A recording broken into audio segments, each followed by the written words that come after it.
আমি পেশায় কাঠমিস্ত্রি। আমার ছোটখাটো ব্যবসা আছে, তেমন কিছু নাই, দেওয়ার মতো কিছু নাই, তাই এটা নিয়ে আসছি নিজের ইচ্ছা থেকে নিয়ে আসছি, তাকে দিব।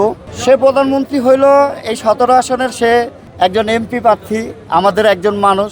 তার ভিতরে যা আছে আমাদের ভিতরে তা আছে, কিন্তু এক একজনের এক এক আল্লাহ প্রতিমা দিয়ে রাখে। তাকে আল্লাহ তাআলার ইচ্ছায় সে হয়তো জিতে গেছেন, মানুষ তাকে দেখবেন সে কি করে, আমরাও দেখব।